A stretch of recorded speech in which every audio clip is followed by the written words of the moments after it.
Billionaires like Farrar Gray, students, entertainers, and religious leaders. CNN examines black men in the age of President Obama.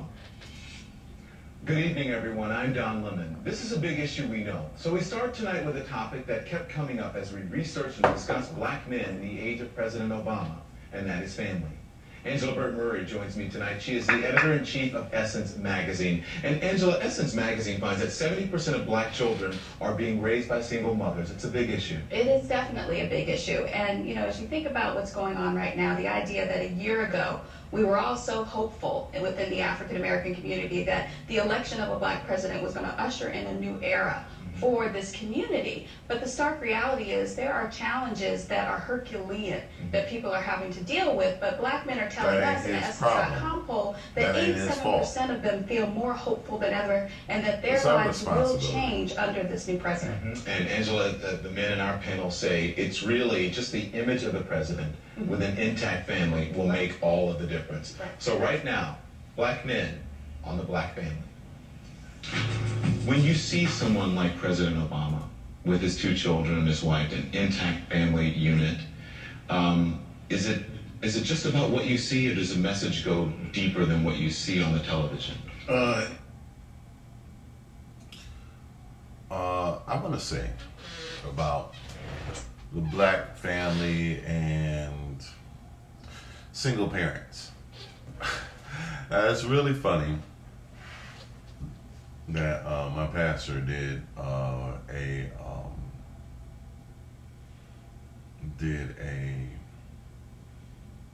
sermon on this, and so this is not the first time he's done a sermon on this, so I kind of just wanted to ignore it. But then I came across this. I kind of wanted to just like, hey, okay, amen, but. And I didn't really, it was things that I kind of blogged on before, and the destruction of the family unit, or redefining the family. Like if we have problems with the family now and we're not getting that right, then what do you think is going to happen if you try to redefine it and restructure it with people that don't even qualify to be able to even be a family? Okay, so what we define as or redefine a family doesn't make it a family. It's like trying to save a JPEG file, and it might be a PIC or a Targa, and if you just name the extension JPEG, doesn't make it a JPEG.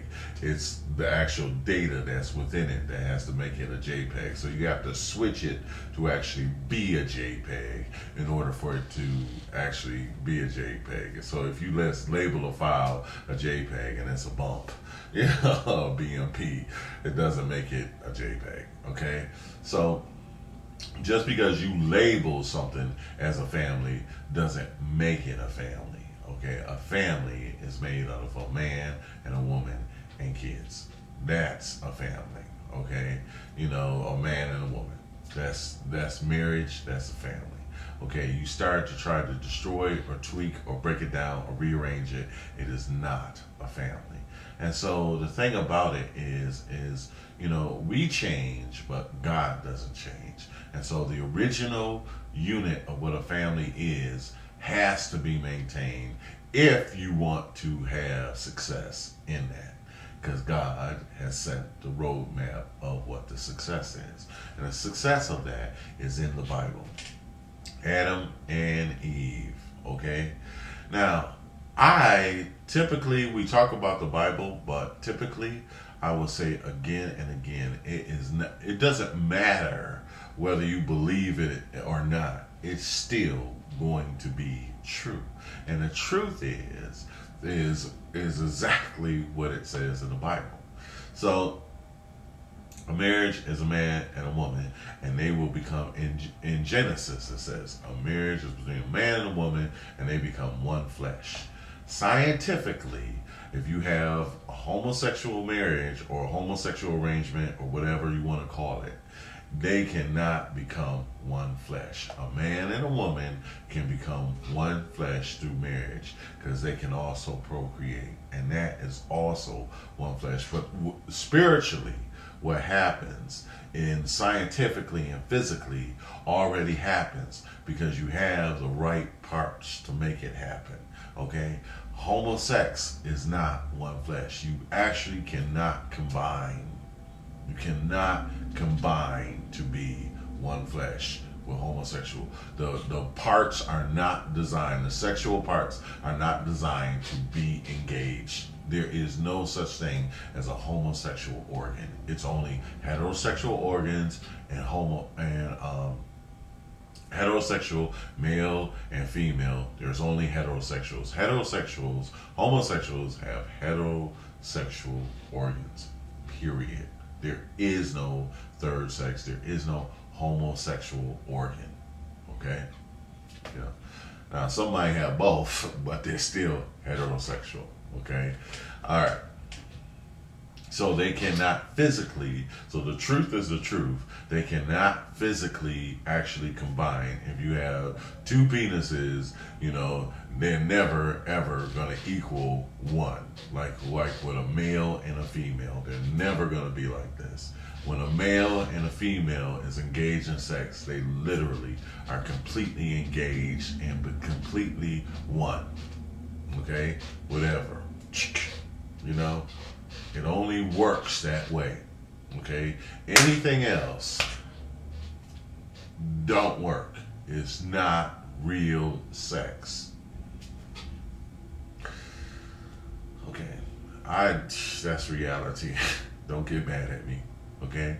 So, the thing about it is God says it becomes one flesh. Now, my pastor don't say nothing like that. I'm saying that. Okay, because that is what I can see. That's what I'm observing. My pastor don't say nothing about that. Anyway, so the thing about it is that even with that, okay, so that's on a physical level. There's a spiritual level that happens when you actually marry somebody.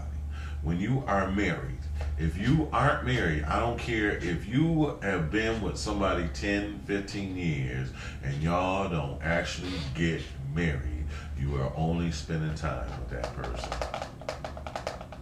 You are only spending time because the actual person who is married to that person, if they die and the legal arrangements go down, that's when that person, you will find out who was really married to them legally.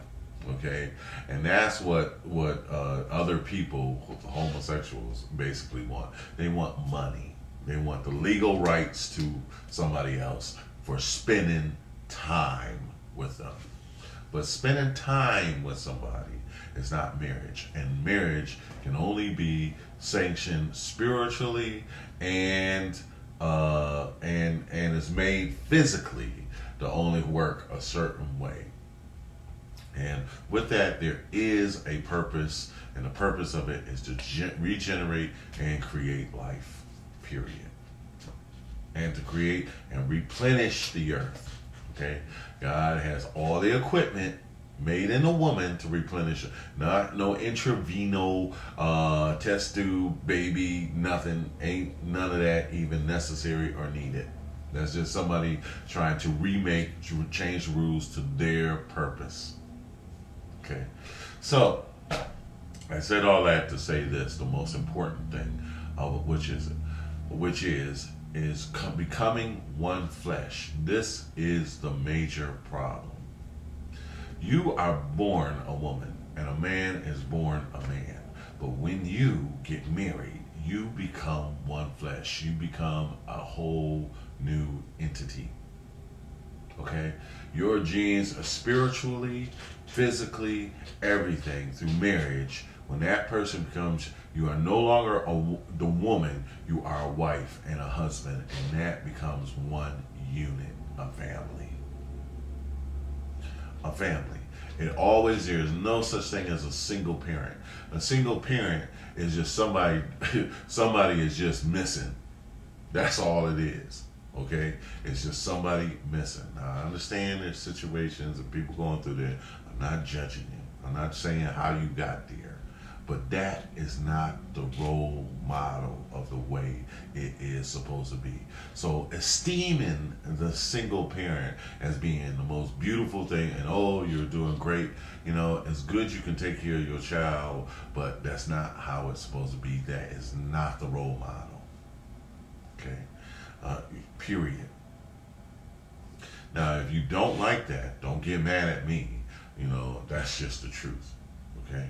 So, you know, to esteem this, and this is what the problem is that we have esteemed the role model of women or women that take care of kids, or the man who can get up and leave. You know, that's the difference between a man and a woman. We are not the same. We all have a place. You know, so the women, the women who are sitting there taking care of a child by themselves, they're not supposed to deal with all of that by themselves. And the men who aren't there for the women, and they say it's not, but that's not always the case, because nowadays with this thing of independent, you are never independent. It can't exist. I cannot exist without women. The human race cannot exist without women. Women cannot exist without men. Men and women are interdependent. There is no such thing as an independent person. We are even social creatures. If you leave a baby alone without anybody, that baby will die. We are social creatures. It is not even right to turn your back. The reason why you exile is a form of punishment. Literally just exiling them will kill them. Them being alone, they'll be going crazy. Go see Tom Hanks' movie. If you were a man alone on an island long enough, you will go crazy. God said it himself. We are not God. We are a reflection of God. You know, he made us good. He didn't say perfect. He didn't say he's perfect. He didn't say we made us perfect, you know. So we cannot be alone. It is not for us to be alone, and it's not for you to be independent, and it's not for you to be a single woman raising a child. That is not all that is needed to raise a child correctly. And we can go there, okay? But the fact is that we've esteemed that and said it's okay. And if you say it's okay, then what the heck is, well, I'm just going to have a kid on my own. And we say it's okay, okay? Now, I happen to know women whose husband then left them or didn't do the right thing and all of that stuff, you know? I'm not talking about that like that. I'm not judging you on it, but it's not the ideal situation, okay? It might be the lesser of two evils, okay? But it's not made to be like that. And the problem is that when you get some money and we think, oh, well, I'm independent. When you get money, it makes you think you are independent. And people think that money makes you independent. The amount of money doesn't change your order or your place or who or what you are. It doesn't. So, you know, it doesn't make you, you know, it says in the beginning of the Bible, dominion has been given to the man, and God has dominion over the man, and the woman, he has dominion over everything in the earth before the woman even got on the scene. Because if she had been there, it would have been a problem. So the dominion has been established before the woman even got on the scene. And when she came around, he named her too, just like he named every single animal, and every single creature, and everything, every water, every sky, everything that was on the earth. He named it. Okay? So you're trying to step out of your boundaries when you're trying to say, well, because I have money. And that, a lot of people will say, well, it was because of the welfare system. They basically said if you had a man in your house then you could not receive welfare. Therefore, the woman could not take care of the child. And so that's around the 60s and 70s. And that's what one of these guys sort of alluded to. But that's the case. So this is the thing I want to say about that. And this is the point of my blog, is that the independence and the fact that people think that it's okay because the one of them, when you marry and one of them has money and one doesn't, then they think that they leave their place, and then they think they rule over the man, and that's the problem. They think that the money makes them or give them authority over the man, and a woman cannot have authority over a man, because if you do, it'll cause a major problem. There's an order there. There's an order, just like everything is an order. Christ, God the Father, is the head of Christ. Christ is the head of us, the church. And we always try to make, somebody said on my Facebook, oh, God is a woman. No. God is the male, and we, his people, the church, is the female. That's our relationship. Matter of fact, God uses the marriage as a role model of his relationship with us. He basically, our relationship with God is like a bride and a groom. It's all in the Bible. You can go read it for yourself. I ain't making it up. Okay? So this and it is to love each other and to love ourselves like he loved us. He loved us so much that he was willing to die for us. And let me say this about this. If you go to Ephesians chapter 5:32, I happened to read it yesterday, so I remember it. It says, to love yourself, for man to love himself. How do you love yourself? It is not by loving yourself. To love yourself, for a man to truly love himself, it is to love his woman. It's to love his wife, not his woman, because it becomes a different entity. It is to love his wife. That's how you love. And so we get money and we talk about loving ourselves. The way for a man to truly love himself is to love his wife. However he's willing to love his wife, if he's willing to give her his last dollar, he is not loving her. He is loving himself by doing that. Not, oh, I'm going to keep my dollar. That's not how you love yourself. The way you love yourself, because she is your flesh. It says in the Bible, bone of my bone, flesh of my flesh. So if she's your flesh, she is yourself. She is yourself. For a man to love himself is to love his woman. And that's the problem with homosexuals too. Because they try to love themselves. They're so stuck on vanity. I'm just talking about some of them.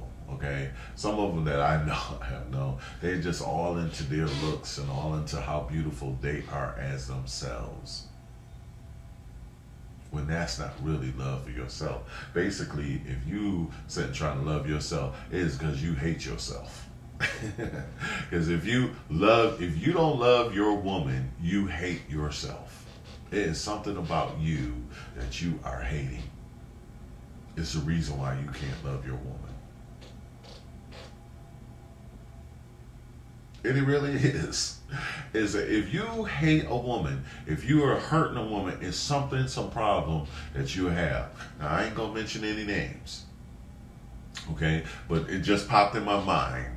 It's a classical public example that some relationship of two people that weren't married, okay, that the guy attacked the woman, okay, and then he admits that he has personal problems and hate anger management because he was abused. So it's through his own abuse that he is feeling inside is what caused him to attack this woman. When you attack a woman, it's because you hate yourself. You have a problem within yourself. And lots of people try to resolve that problem with fame, money, and stuff like that. And that's why they just, when it comes around, they just all about it. Because that makes them feel better, because it gives them a false sense of self-esteem. It gives them a fall and makes them feel okay about what they are not really okay with. That's why they demand, they need that affection. So I'm just saying, not that money is a bad thing or that it can't be good. You just need to learn how to deal with those problems. And we don't like to deal with problems. We don't like to deal with it. It hurts to dig in there and try to pull it out. And tear you apart. But really, that's what it should be like with a marriage. If somebody tried to pull you away from your wife, it should literally, like super glue. If you have two pieces of super glue, that's what I think is something about that. It's something like agape. Agape love actually means glue or something like that. You're supposed to have so much love that if you try to tear the two apart, it rips part of the other one apart. That's what happens when people die. A piece of you get ripped off with them. If you try to tear one of them apart, half of the hand gonna come off with you. That's how tight your marriage is supposed to be. It ain't supposed to be, oh, I got mine, or I got my money. You're one flesh. How could it be yours? You're one total different entity. You're a different entity. You're no longer a man and a woman. You're husband and wife. That's why I don't never want to have sex with a married woman. I don't. That's like screwing a guy. That's like screwing somebody else's guy. That's like wearing somebody else's underwear. I hate to say it. That's why I don't mess around. That's like licking somebody's toilet bowl. I'm sorry to say it like that. It's a total turn off to me. They might look good. I can look all I want. But I don't actually want to, stick my thing where somebody been every damn day. I don't know. Some people have no problem with it. It's gross to me. Screwing somebody else's wife. Some people, that's how low their esteem is. They don't feel good unless they taking something from somebody else. It ain't theirs. Anyway, it says what God has put together, because they are put together in a different way, that no man come in between it. So you taking somebody's wife, you really got a problem. Not with them, but with God. So anyway, I went on and on, and I didn't mean to, but hey, I'm doing 30-minute shows right about now. So that's the point, is you become one flesh. So when one part get money, then the whole get money. And that's the problem. We be talking about separate bank accounts and stuff like that, and all of that stuff. That ain't how it's supposed to be. And it's supposed to be a hierarchy. It says in the Bible that a man cannot go on a fast unless he spiritually. You'll spiritually tear your wedding apart. Your marriage apart. You aren't supposed to be so spiritual. You ain't supposed to be unevenly yoked. If you go on a fast, she's supposed to go with you. That means, you're supposed to be authority. A man is supposed to, if you go on a fast, a man cannot go on a fast or anything or do anything behind. My man, I had somebody I was working with, and he said, oh man, I can't work late. My wife will kill me. You're supposed to have permission. You're supposed to let that person know. How is it, the right hand is supposed to know what the left hand is doing.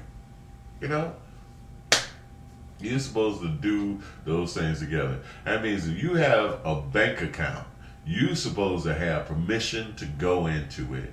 And if you have a problem with going in the bank account or with dipping in the bank account, then that's a personal problem that you have with discipline. You got to go into account and spend money without telling somebody, unless it's an emergency. I think what we need is to, black people need to learn how to manage money within the family and what people's roles are and how to manage it. You know, a man is not, you know, it again, if you loving your wife like God, it says love your wife, and it says it in the Bible right around Ephesians chapter 5, 30 or 24 or something like that. Love your wife as it is your own body. Your own body. What man is going to sit up there and say, I don't love my body, you know, cut off your hand, you know, I don't love my body, you know, you be trying to do everything for your body, you know, you should work out, you know, feed it the right things, you know, get everything it needs, you know, you cherish your body. That's how it says. It says it, and it's still congruent. Because it is if your wife is, if you are one flesh, then she is your body. She is your body. And you can take that any way, you can stretch that line anyway. She's your body when she's delivering your child. Okay? She's your body when you become one flesh. She's your body if you become one flesh. You know? If you marry her, you become one flesh. Now, if you can't mix genes with your mate, then you aren't married. You aren't equipped to be married. Your genes are, even if you can't have proper sex with your mate, the way for it to be one flesh, this shit, excuse me, the stuff about homosexuality is ridiculous. It's just blind and programmed. People literally are stupid. They're not thinking. I have to say it like that. You know what? There's a definition for food. Don't act like foods don't exist. You can be food. You know, we need to keep our mind on what's real. All throughout the history of mankind. Anyway. Anybody, even penguins know better.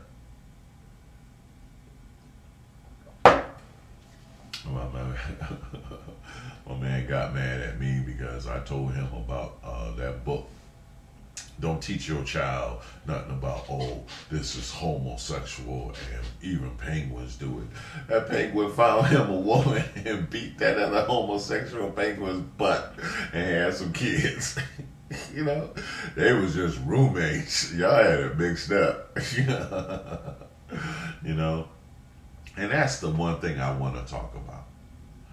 It's sad that we as men we are missing out when we try to relate everything from a relationship with another man as being sexual. You know, we miss out when we, on so many friendships. You know, like David and Jonathan. They had a love for each other. You know, there was nothing sexual about it. You know, and kissing a man ain't nothing sexual, ain't nothing wrong. I always kiss my fathers, my brothers, and stuff like that. You know, I kiss men that I love. You know, some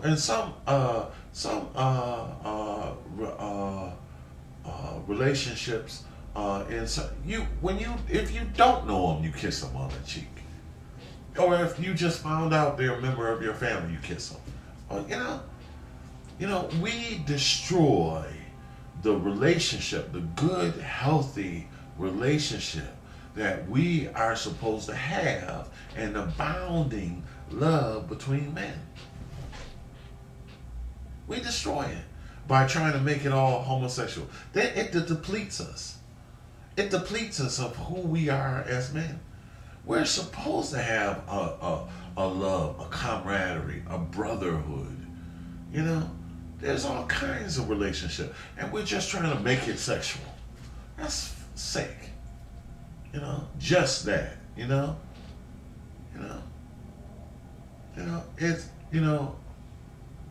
And try to destroy a natural attraction towards women and try to twist it around and make it an attraction towards men. A man's flesh and a woman's flesh is not the same. You know, you should be able to close your eyes and touch a man and know that that's a man, and touch a woman and know it's a woman. I know the heck I can. A woman brush up against me and be like, what was that? That's why I don't even try to hug certain women now, because it's like too much. Yeah. I'm serious. A woman can brush by you and you know it's a woman. You supposed to know, unless it's an impersonator.